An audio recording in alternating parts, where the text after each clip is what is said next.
de Béatrice Rulle ce matin, 6 minutes avec Célina Modru, la vice-présidente de l'UDC Suisse qui est à vos côtés, Béatrice. Bonjour Célina Modru. Bonjour. Merci d'être sur Radio Lac ce matin. Nous vous recevions initialement pour les 10 ans du vote contre l'immigration de masse. Mais comment ne pas parler avec vous de ce terrible, ça reste malheureusement un fait divers, de ce qui s'est produit hier soir sur ce train en direction d'Yverdon, cette prise d'otage de 15 personnes par un requérant d'asile iranien qui était abattu. Je voudrais avoir votre réaction sur ce fait divers-là spécifiquement. Bon, je parlerai plus d'un drame que d'un fait divers. Fort heureusement, il n'y a pas eu de victimes, je dirais, d'un point de vue des passagers. Évidemment qu'on peut souhaiter la mort à personne. Mais c'est vrai que c'est très inquiétant sur deux aspects, je dirais. L'aspect de la sécurité, qui est un élément à prendre en considération. On voit qu'il y a de plus en plus, mais enfin que ça arrive en Suisse, des attaques dans les transports publics. Il y en a eu dans les transports publics genevois à 2-3 reprises maintenant de ce train. Là, c'est un drame absolument affreux. Et puis, bien évidemment, il y a la question du requérant d'asile qui est là. Est-ce qu'il y avait déjà des antécédents ou pas ? Pour le moment, on n'a pas d'informations, mais c'est vrai que c'est très inquiétant.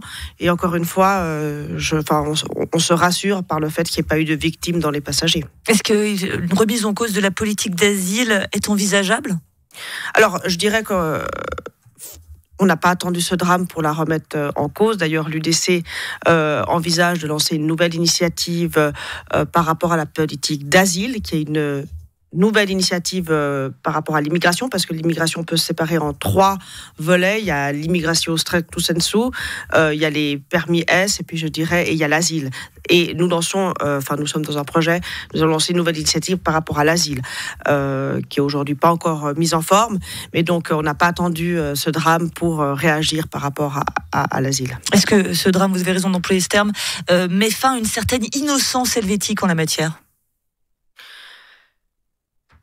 Je pense que ça va un peu réveiller les esprits. Évidemment, on a toujours l'impression que ça arrive chez les autres et pas chez nous. Et on voit que finalement, ce genre de drame, ils arrivent partout, que personne n'est à l'abri. Et qu'évidemment, c'est très compliqué de dire quelles mesures concrètes on va pouvoir prendre, parce qu'on ne va pas pouvoir mettre un policier dans chaque train, dans chaque tram. En plus, ce qu'on abordait avant, c'est que ce n'est pas une ligne particulièrement fréquentée. Donc c'est clair que la remise en question, je dirais, c'est sur la sécurité totale qui va devoir être prise en considération aujourd'hui par nos autorités. On ne vit pas dans un pays de bisounours, et malheureusement, on voit que ces drames arrivent malheureusement plus fréquemment, ou je veux dire, ils deviennent moins des exceptions. Il faut donc serrer la vis. Bien évidemment qu'il faut serrer la vis. Nous sommes donc le 9 février 2024. Il y a 10 ans exactement, le peuple disait oui à ce texte initiative contre l'immigration de masse, c'était le terme à l'époque, qui prévoyait des plafonds annuels à l'immigration, le retour des contingents et des autorisations de séjour en Suisse. 10 ans plus tard, rien n'a quasiment changé. Ça n'a servi à rien. Je n'irai pas jusqu'à là, mais effectivement, le Parlement et le Conseil fédéral n'ont pas mis en application l'initiative qui a été soutenue et votée par la population et les cantons, quand même 17 cantons. C'est vrai que d'un point de vue population, c'était 50,3. Mais là, il y a eu une pesée des intérêts malheureuse de la part du Parlement et du Conseil fédéral, à savoir, est-ce que je réponds à la volonté populaire ou est-ce que je réponds à la volonté de Bruxelles ? Et ils ont décidé de choisir Bruxelles face à la volonté populaire. Et effectivement, aujourd'hui, on peut dire que la volonté populaire n'a pas été respectée. En 2012, nous étions à 8 millions d'habitants.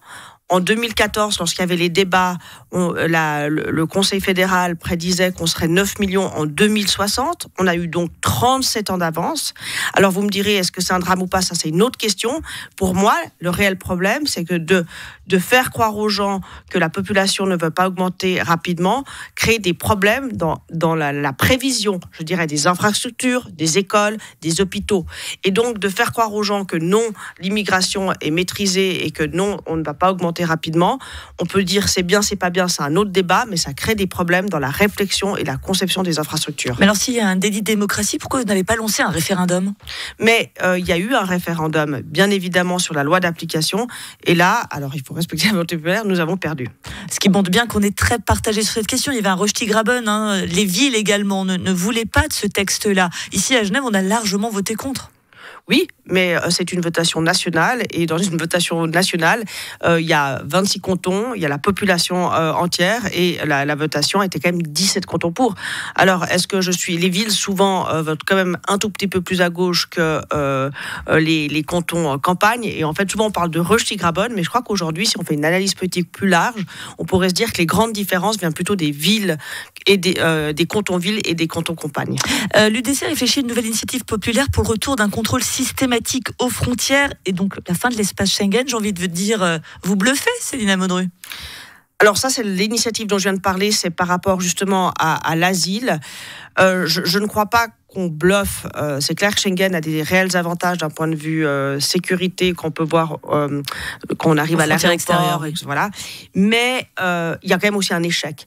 Et en fait, le retour, le contrôle aux frontières, il est possible. Schengen le prévoit. Et on voit qu'aujourd'hui, il y a de nombreux pays qui ont rétabli le contrôle aux frontières. Si on prend quelques exemples qui sont proches de chez nous, il y a l'Italie, la France, l'Allemagne et l'Autriche. Donc, c'est pas quelque chose qui est impossible, mais c'est une volonté politique. Est-ce qu'on veut ou non avoir un contrôle aux frontières ? Et j'aimerais rassurer les auditeurs qui nous écoutent de Genève. Pour les personnes qui sont les frontaliers qui viennent, l'idée c'est de mettre des puces où ils ne font pas la queue tous les matins, bien évidemment. Donc c'est ce qui se fait dans beaucoup de pays. Donc des frontaliers qui seraient pucés.